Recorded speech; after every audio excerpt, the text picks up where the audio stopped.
राधा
राधा राधा महाराज जी, मेरा प्रश्न है कि आप जीवन में सबसे ज्यादा आनंदित कब हुए थे? वो कौन सा क्षण था?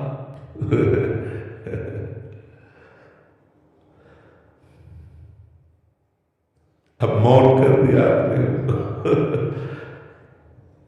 इसका उत्तर हम कैसे दें आपको? कितनी प्रवीणता से उत्तर दे तो भी हमसे उत्तर नहीं देते। बने मगा कि वो क्षण अब हम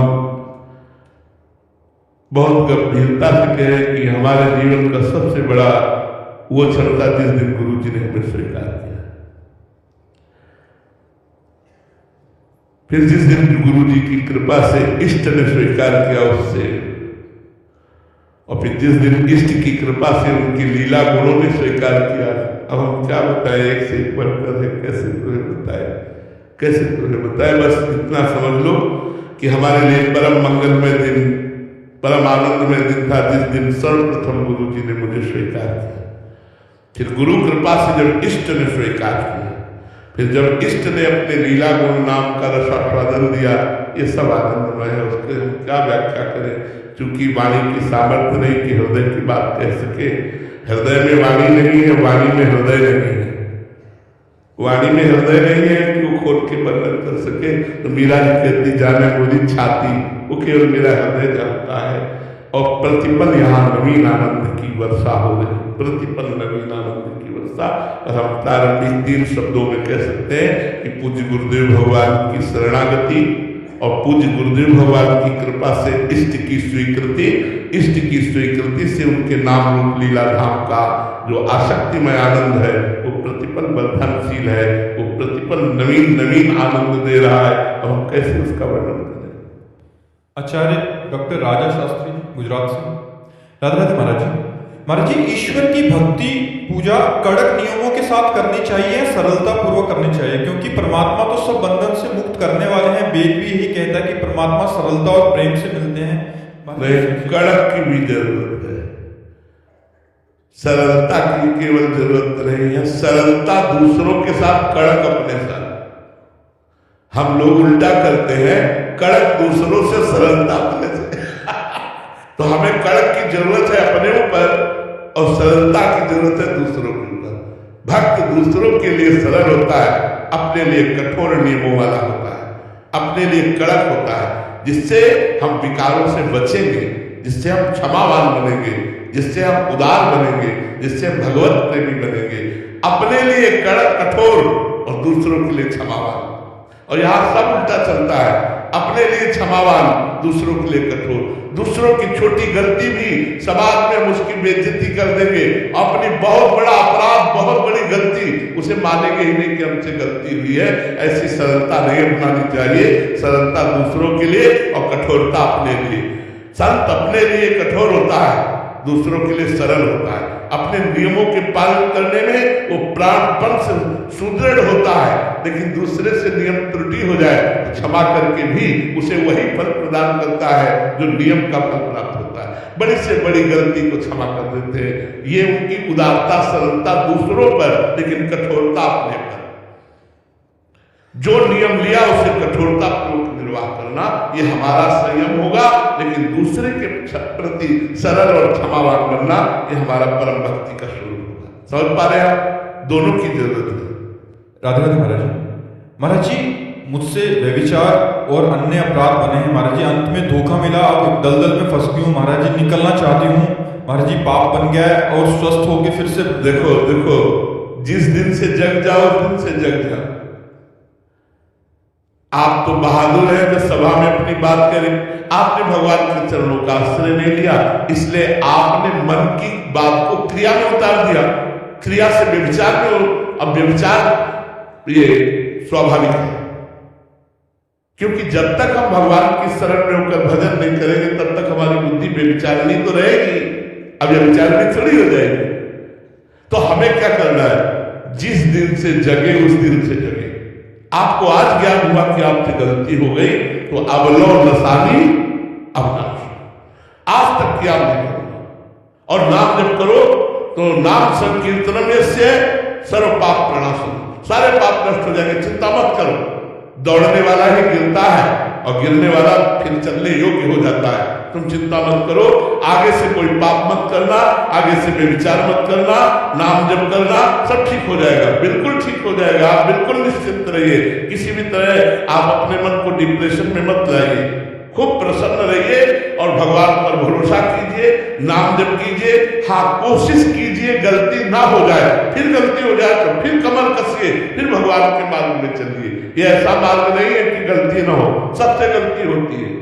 इसलिए ये कोई बड़ी बात नहीं है। गिर जाना, उठो और फिर परमात्मा पर कमर कसो और भगवान के नाम पर चलो। भगवान ही संभालते, किसी को निराश होने की जरूरत नहीं है। सबको भगवान चांस देते। भगवान का नाम पतित पावन है, कोई चिंता मत करो, लेकिन जानबूझकर पाप मत करो। भगवान का नाम तुम्हारे सारे पापों को नष्ट कर देगा। मनुष्य जीवन का परम लाभ है शरीर से ममत्व नष्ट हो जाता। शरीर में ममता जो हो गई है, इसी से भोग प्रियता है, इसी से शरीर संबंध है। भोग प्रियता और शरीर संबंध से आत्मस्वरूप का विस्मरण हो गया है, अपने प्राण प्यारे प्रभु का विस्मरण हो गया है। हमारी संपूर्ण चित्तवृत्ति बहिर्मुख होकर के विषय चिंतन, व्यक्ति चिंतन, स्थान चिंतन, पद प्रतिष्ठा, मान चिंतन, बस इसी में नष्ट हो रही है। इसलिए मनुष्य जीवन का जो परम लाभ है वो दो ही परम लाभ है। एक है आत्मस्वरूप का बोध हो जाना, या भगवान के नाम रूप लीला धाम में प्रेम हो जाना। भगवान से प्रेम होना या आत्मस्वरूप का बोध होना।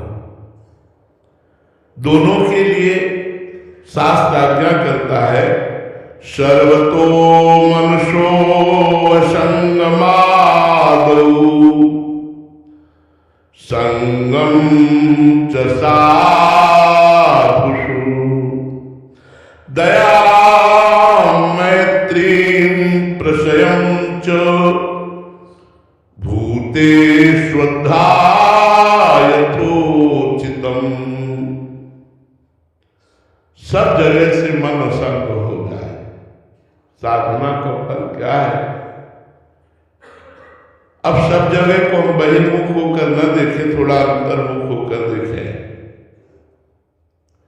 स्थूल शरीर की संपूर्ण चेष्टाएं, सूक्ष्म शरीर का निश्चय, संकल्प, चिंतन और क्रिया स्वीकृति, ये सब मेरी नहीं है। ये गुणों के द्वारा प्रेरित होकर के हो रही। गुणान गुणवत्तन्ते मनुष्या पार्थ सबसे। पर कुछ ऐसा भ्रम हो गया है कि जैसे भूख प्यास प्राणों का धर्म है, लेकिन हम कहते हैं मुझे भूख लगी है। देखना नेत्रेंद्रिय का, लेकिन मैंने देखा। इस तरह से हम सब स्पर्श रूप रस गंध के भोक्ता बन बैठे और आसक्त हो गए। आज मैंने खाया, आज मैंने पिया, आज मैंने देखा, आज मैंने भोगा, आज मैंने। बाहर से तो असंग होना ही है, भीतर से भी असंग होना है। सर्वतो मनुष्य संगा, सबसे असंग, ये भगवत प्राप्ति का लक्षण है। ये बोधवान बनने का लक्षण है। कहीं भी हमारी आसक्ति न हो। अद्वेष्टा सर्वभूतानां मैत्रा करुणा एव च निर्ममो निरहंकारा सम दुखा सुखाचमी। किसी भी भूत प्राणी में हमारा दोष दर्शन न हो, द्वेष न हो। किसी भी अजात शत्रवः, जिसका द्वेषी शत्रु पैदा ही नहीं हुआ है, वो महात्मा है, वो भगवत प्राप्ति के लक्षण से युक्त है। अजात शत्रु, एक भी पूरी सृष्टि में हमारा शत्रु नहीं होना चाहिए। एक भी व्यक्ति में हमारा दोष दर्शन नहीं होना चाहिए। अद्वेष्टा सर्वभूतानां मैत्रा, ममता रहित मैत्री, निर्ममो मैत्रा। ये बड़ी कठिन बात है कि हम आपसे प्यार करें लेकिन ममता न करें। सब जीवन सो प्रीति रीत निवाहत आपनी। सबसे हमें प्रेम करना है, लेकिन हमारी रीत यह असंग। बड़ा सूक्ष्म खेल है प्रेम करते हुए असंग रहना। ऐसा कैसे हो सकता है? प्रेम करते हुए तो आसक्ति होती है, लेकिन भगवान कह रहे सबसे प्रेम का व्यवहार करना है, लेकिन असंग रहना।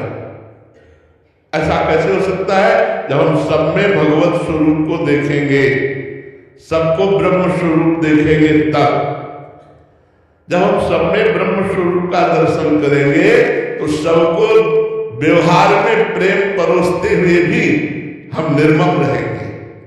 अद्वेष्टा सर्वभूतानां मैत्रा निर्ममो और करुणा निरहंकारा। मैत्रा करुण एवं निर्ममो निरहंकारा। तो मैत्रा निर्ममो और करुणा निरहंकारा। यहां वर्णन करते हैं दया मैत्री प्रशेम च भूते श्रद्धा यथोचितम। सबसे असंग रहना, ये सबसे कठिन बात है। सबसे कठिन बात है। हम सब कुछ छोड़ सकते हैं, लेकिन देव भाव में अटकेंगे। जो हमारा मन पांच ज्ञानेंद्रियों के साथ शब्द स्पर्श रूप रस का भोक्ता बना हुआ है, गंध का, इसे मैं ही ममता से स्वीकार करके बंध रहा हूं। असंग होना है। आज हम चलते हैं असंग होने के, लेकिन बहुत प्रकार से हमें माया फंसा लेती है। धर्म के नाम पर भी माया फंसा लेती है, लोक कल्याण के नाम पर भी माया फंसा लेती है। किसका कल्याण करना है? अपना अपना। तो ये सब ब्रह्म रूप है, ये सब भगवत स्वरूप है। वासुदेवा सर्वमित सा महात्मा सुदुर्लभा बहुनाम जन्मनावन्ते ज्ञानवान माम प्रपद्यते। वासुदेवा सर्वमित सा महात्मा सुदुर्लभा, सब वासुदेव है, ये मुझे जानना है, यही अपना कल्याण करना है। जब सब वासुदेव है तो यहाँ भी वासुदेव है, काम खत्म हो गया। सर्वम खलुनिदं ब्रह्मणे नास्ति किंचन। जब सब जगह ब्रह्म है तो यहाँ भी ब्रह्म है, ब्रह्मविद ब्रह्मयो भवति। अब हम लोग कभी कभी परमार्थ के नाम पर प्रपंच को स्वीकार कर लेते हैं और वो प्रपंच आसक्ति का रूप धारण कर लेता है। हमारा पुनर्जन्म निर्माण निश्चित हो जाता है, हमारा पुनर्जन्म निश्चित हो जाता है आसक्ति से। कभी कभी दया करते हुए हम फंस जाते हैं। दया बिना साधु कसाई, दया करी तो आफत आई। बहुत चतुरता चाहिए, भगवान का भजन करने वाला बड़ा प्रवीण होता है। इसीलिए निर्ममो मैत्र निर्ममो करुणा निरहंकारा। करुणा करनी है लेकिन अहंकार रहित होकर, मित्रता करनी लेकिन निर्मम होकर, ममता नहीं। पूज्य श्री भरत जी महाराज की करुणा और दया हिरण के बच्चे में ऐसी ममता पैदा कर दी कि भगवान का विस्मरण हो गया और अगला जन्म उनका हिरण का ही हुआ। इसलिए हमारा शास्त्र आज्ञा करता है भगवत मार्ग के पथिकों को, सर्वतो मनुष्यो संग मानव, सबसे असंग रहो लेकिन संगम च साधु। संग करो तो संत महात्मा होगा। कस्तरति माया यो संगास त्यजति यो महानुभाव सेवते यो निर्ममो भवति। देवर्षि नारद जी ने कहा, माया से कौन तरता है, माया से कौन तरता है? कस्तरति माया, बोले यो संगास त्यजति, जो सब संगों का त्याग करके असंग हो जाता है। असंगोहम पुरुषा, जो केवल सप्त महापुरुषों का संग करता है। सौभरी जी ने भी अनुभव करके कहा, यदि आप मोक्ष धर्म का अवलंबन लिए हुए हैं, मोक्ष मार्ग के पथिक है, तो संगम तदेव मिथुन वृत्ति नाम मोक्षो सर्वात्मना न विश्लेत बहिरिंद्रियाणि एकश्चरण रहस्चित्त मनंति से युंजीत तद वृत्ति सुसाधिस चेत प्रसंगा। ये मैथुन सुख में लगे हुए प्राणियों से तो बिल्कुल संबंध छोड़ देना चाहिए। संगम तदेव मिथुन वृत्ति नाम मुमुक्षु। मुमुक्षु यदि कल्याण चाहता है, चाहे वो गृहस्थ हो चाहे विरक्त, यदि मोबाइल से गंदी बातें देखोगे, गंदी बातें श्रवण करोगे, गंदे लोगों का संग करोगे, तो गंदगी तुम्हारे हृदय में पहले से जो परत की परत जमी है वो और जमी रहेगी। दुर्वासना अनेक जन्मों के हमारे अंतःकरण में जमी है, उसको हमें मिटाना है। तो संगम तदे, संग का त्याग करो। तो फिर संग किसका करें? बोले तद्व्रतेषु, जिसने आत्मस्वरूप का बोध प्राप्त करने का व्रत ले लिया है या जो भगवत प्रेम प्राप्त करने का व्रत लिए, ऐसे साधु से संग करो। तो व्यवहार को हमें परमार्थ बनाना, लेकिन परमार्थ को व्यवहार नहीं बनाना। प्रायः हम लोग चूक कर बैठते हैं, परमार्थ को व्यवहार बना देते हैं, जबकि हमें व्यवहार को परमार्थ बनाना है। व्यवहार में उतरना पड़ेगा। सब संत महात्माओं का कृपा प्रसाद व्यवहार में उतर करके ही वितरण होता है, लेकिन निर्ममो निरहंकार, कहीं ममता न हो जाए। वस्तु व्यक्ति स्थान में कहीं ममता हो गई तो हमारा जीवन व्यर्थ चला जाएगा। शांत होकर बैठ जाओ और देखो तुम्हारा चित्त कहाँ गया, जहां गया वहां तुमने आश्रय नहीं रखा है। कोई रूप कोई वस्तु, कोई स्थान, कोई महल, कोई कुछ भी, परमात्मा के सिवा चित्त वृत्ति का कहीं भी जाना हमारे लिए बंधन है, हमारे लिए पतन का कारण है। आगे लिखते हैं, सबसे दया का भाव करो, मित्रता का भाव करो और प्राणियों से यथायोग्य व्यवहार करो। शौचम तपस्तितिक्षाम चलो मौनम स्वाध्याय मार्जम, हर समय पवित्र रहो। जो भाई गृहस्थी में भी भजन करना चाहते हैं उनसे प्रार्थना करते हैं, शरीर को जितना पवित्र रखोगे उतना ही आपका मन पवित्र रहेगा, क्योंकि तन का संबंध मन से है। ये खड़े खड़े लोग शंका करना, शौचालय के उन्हीं वस्त्रों से रहना, ये आपकी बुद्धि को भ्रष्ट कर देगा। तभी लोग अधिकतर मांस, मदिरा, व्यसन, व्यभिचार इसमें प्रवृत्त हो रहे हैं, क्योंकि बुद्धि भ्रष्ट हो रही है, बुद्धि अपवित्र हो रही है। उसका कारण हमारा भोजन अपवित्र, हमारी रहनी अपवित्र हो गई है। शौचालय में उतने ही वस्त्र पहन करके जाओ जितने प्रक्षालन कर सको, जितने धो सको। अगर ऐसी जगह शौचालय अव्यवस्थित है कि आप अपने कपड़े नहीं पूरे धो सकते हैं, तो कोई भी शौचालय हो, प्राय ऐसा होता है कि दरवाजा होता है, तो आप वस्त्र उतार कर टांग दीजिए शौचालय में। शौच निवृत्ति होने के बाद पवित्र होकर फिर पुनः वस्त्र पहन लीजिए। ऐसे वस्त्रों को धारण करके रखेंगे जो अपवित्र है, तो आपसे न भजन होगा न सच्चिंतन होगा, क्योंकि पवित्र तन ही पवित्र मन बनाता है, अपवित्र तन अपवित्र मन बनाता है।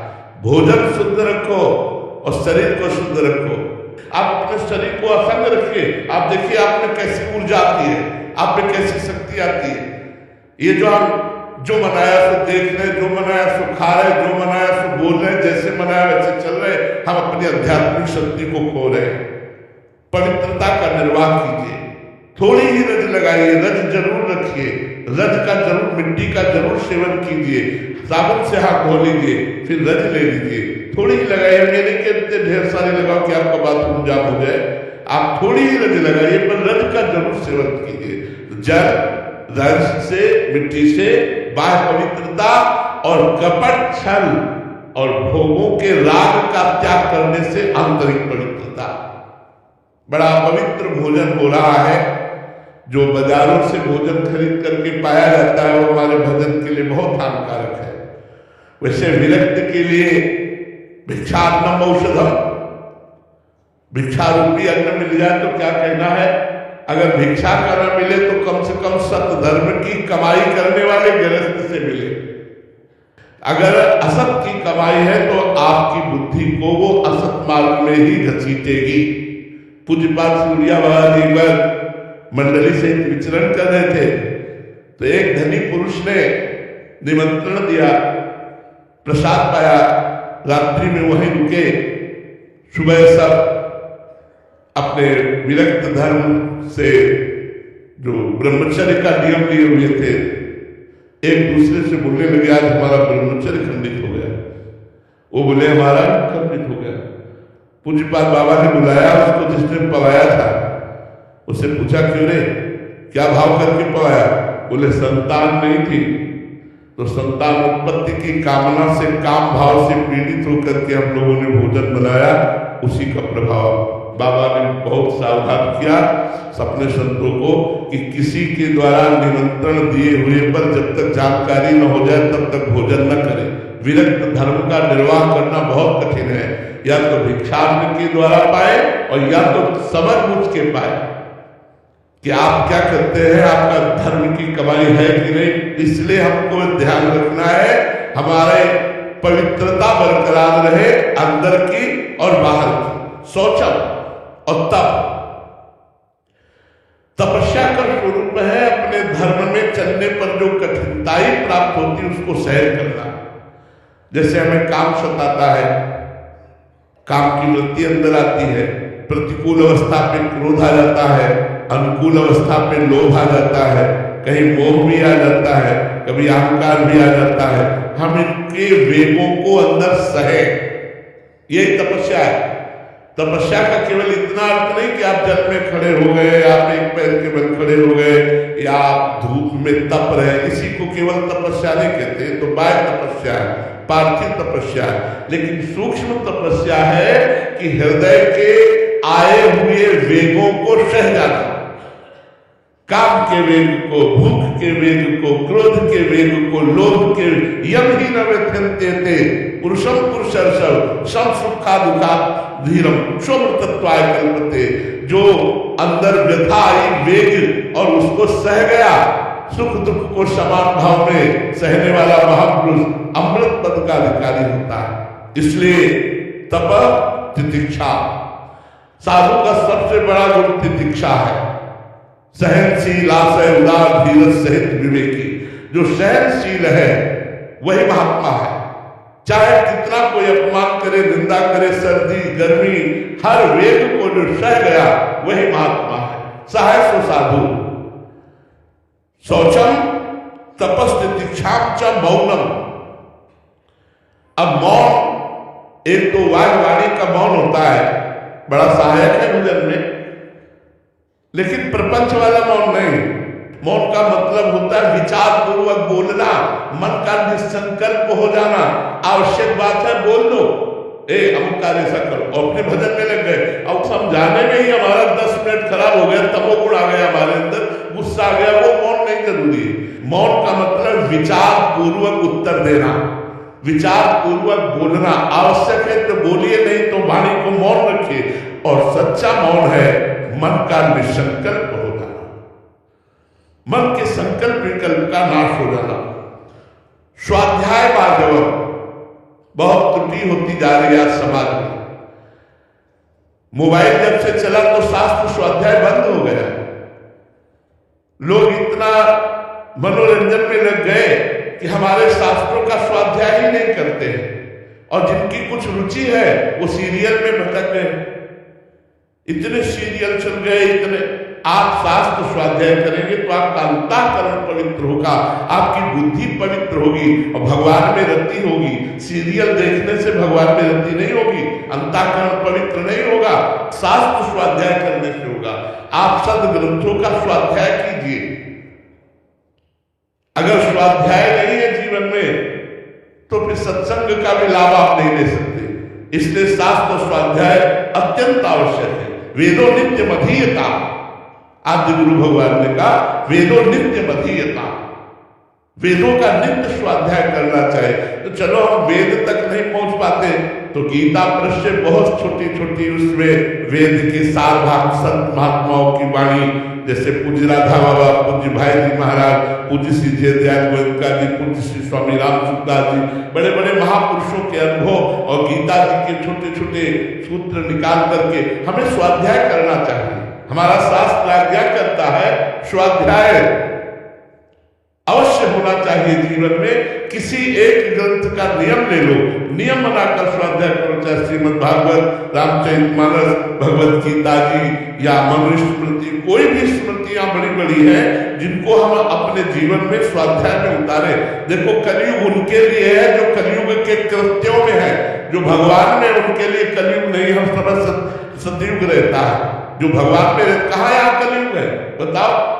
कलयुग वहां है जहां कलयुगी आचरण करते हो, भगवत चिंतन में कलयुग नहीं है। तो ये मानकर कि कलयुग है, कौन शास्त्रों की बात मानता नहीं। अगर शास्त्रों की बात नहीं मानोगे तो आप भगवत प्राप्ति के मार्ग में नहीं चल पाओगे।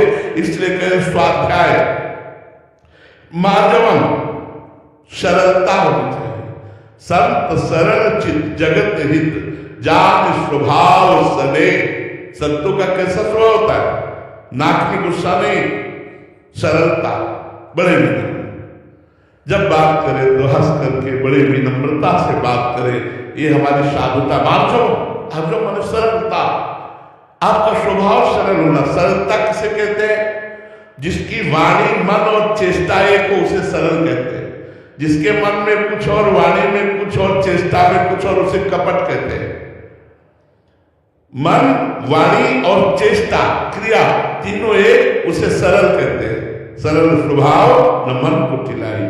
और वाणी में कुछ और चल रहा, मन में कुछ और चल रहा, शरीर की चेष्टाएं कुछ और है, उसे कपट कहते हैं, उसे कुटिलता कहते हैं।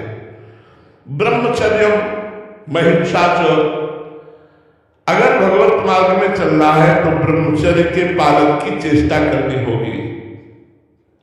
अगर ब्रह्मचर्य का पालन नहीं है तो स्मृति आपकी जागृत हो ही नहीं सकती, कोई भी हो, चाहे गृहस्थ हो चाहे विरक्त हो।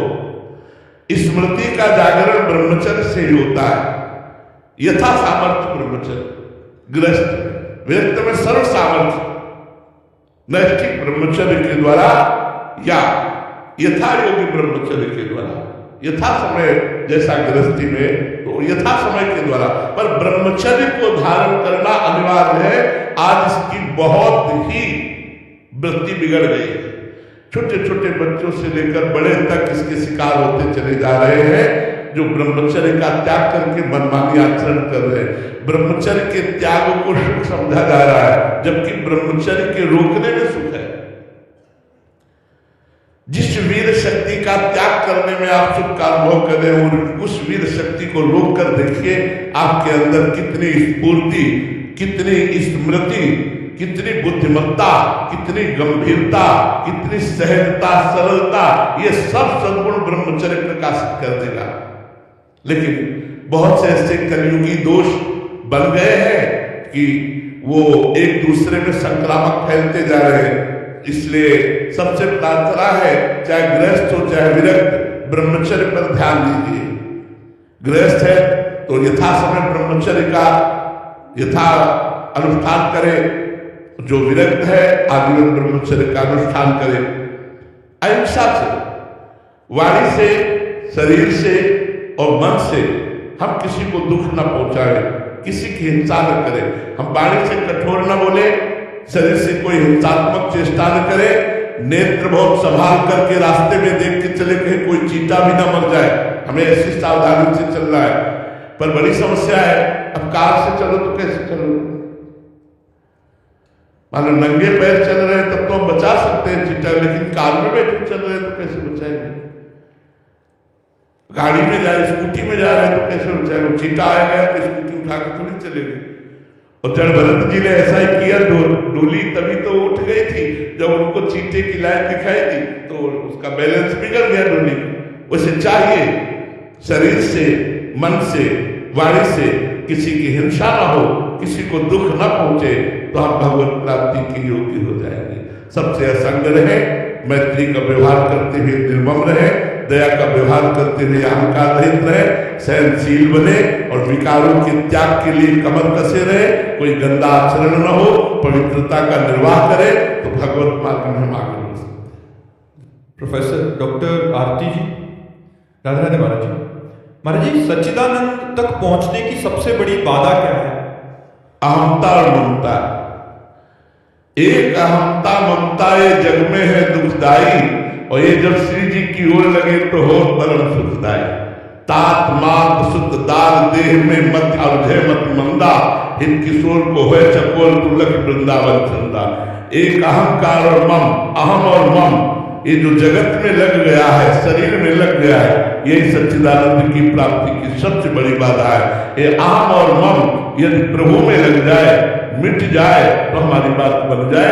इसीलिए हम सत्संग करते हैं, साधना करते हैं कि हमारा अहंकार नष्ट हो जाए। अंतःकरण धर्म में जो अहंकार है और शरीरों में, शरीर संबंधी भोगों में, शरीर संबंधी रिश्ते नातों में जो ममता है, वो भगवान के चरणों में। सबकी ममता ताग बटोरी, मम पद मन ही बाग बर डोरी, भगवान ने कहा। तो एक अहंता ममता ये जग में है दुखदाई, ये जब श्री जी की ओर लगे तो हो परम सुखदाई। इसलिए तात मात सतदार देह में मत अवधे मत मंदा, हित किशोर को है चकोर तुलक वृंदावन चंदा।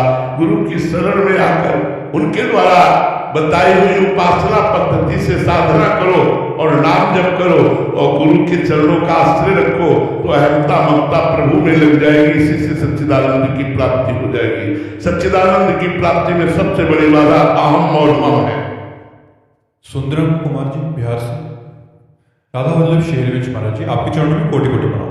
महाराज जी, भक्त नामावली में हमसो इन साधुसो पंगति वाले उसमें आता है प्रसंग में कि प्रीति प्रतीति प्रसाद साधुसो इन्हें इष्ट गुरु जानो तजी ऐश्वर्य मर्याद वेद की इनके हाथ बिकानो। महाराज जी उपरोक्त पंक्तियों में किस प्रकार के वेद के ऐश्वर्य एवं मर्यादा को त्यागने की बात कही गई है? बात यहां कहेंगे कि साधु की जाति पर दृष्टि न रखो। वैदिक सिद्धांत में चातुर्वर्ण्यम मया सृष्टा गुणकर्म विभागता प्रीति प्रतीति, हमें प्रीति करनी है संतों के चरणों में और प्रतीति माने विश्वास करना है कि ये भगवत स्वरूप है। प्रसाद साधुसो, उन्हीं की कृपा प्रसाद से समस्त संतों को इष्ट और गुरु के समान देखो।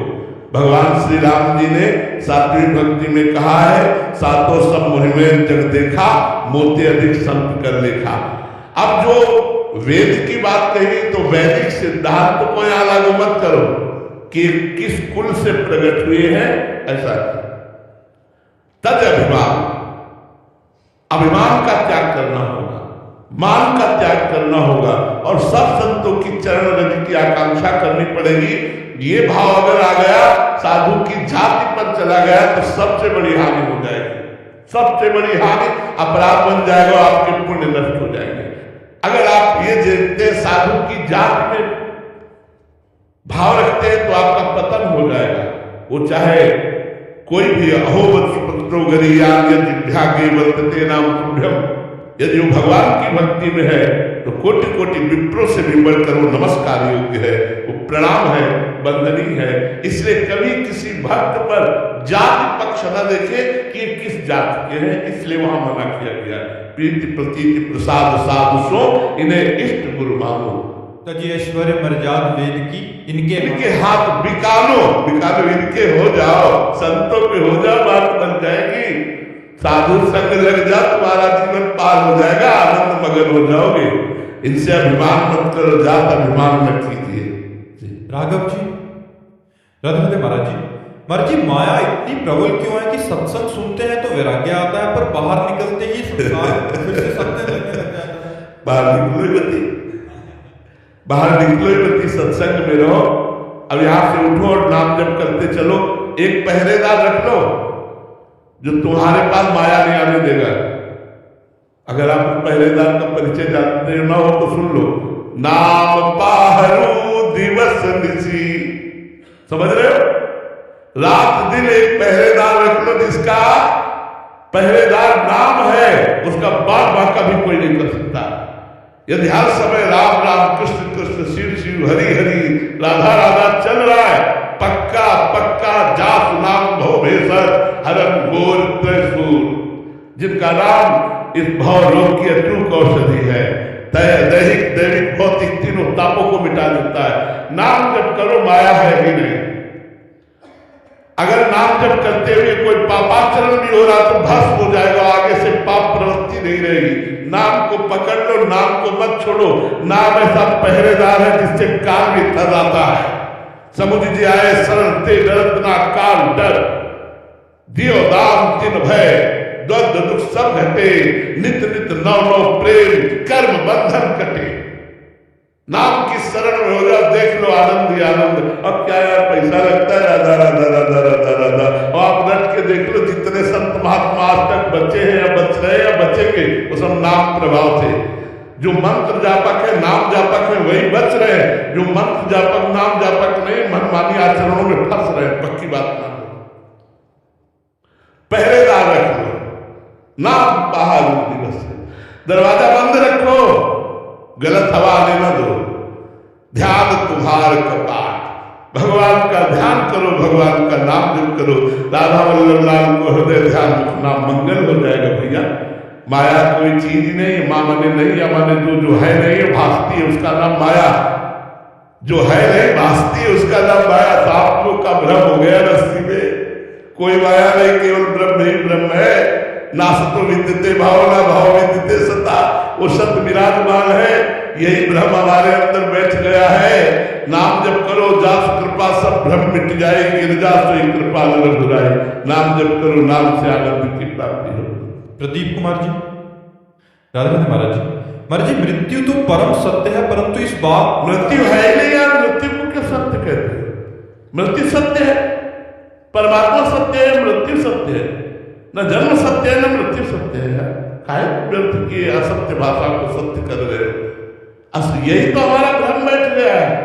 अजन्मा का कभी जन्म हो सकता है, तुम अजन्मा हो। नैनम छिन्नन्ति शस्त्राणि नैनम दहति पावका न चैनम क्लेदेन जापो न सूचित मारता। न आग्नेयास्त्र में सामर्थ्य, न वायुवास्त्र में, न वरुणास्त्र में कि तुम्हें मार सके। मृत्यु किसकी होती? किसी की नहीं होती। पंचभूत पंचभूतों में परिवर्तित हो जाते हैं, मिल जाते हैं आत्मा अपने स्वरूप में भी। कौन मरा? कोई नहीं। एक भ्रम, इस शरीर की आसक्ति, वही आपको मृत्यु वही आपको बहुत भयावह नजर आ रही है। क्योंकि पत्नी छूट जाएगी, पुत्र छूट जाएगा, भोग छूट जाएगा, बैंक बैलेंस छूट जाएगा, मकान छूट जाएगा, ये मृत्यु नहीं। मृत्यु किसकी? अविनाशी आत्मा की कभी मृत्यु होनी नहीं। पंचभूत पंचभूतों में मिल जाते हैं। मरा कौन? कोई नहीं। हमें बताओ ना, इतने विज्ञ जन बैठे, कौन मरा? जल तत्व मरा क्या? वो जल में मिल गया। वायु तत्व मरा क्या? वो वायु में मिल गया। अग्नि तत्व मरा क्या? अग्नि में मिल गया। आकाश तत्व आकाश में मिल गया। पृथ्वी तत्व पृथ्वी में मिल गया। आत्मा सूक्ष्म शरीर से आगे बढ़ गई। कौन मरा? केवल परिवर्तन हुआ। परिवर्तन ही नाम संसार है, मृत्यु नहीं।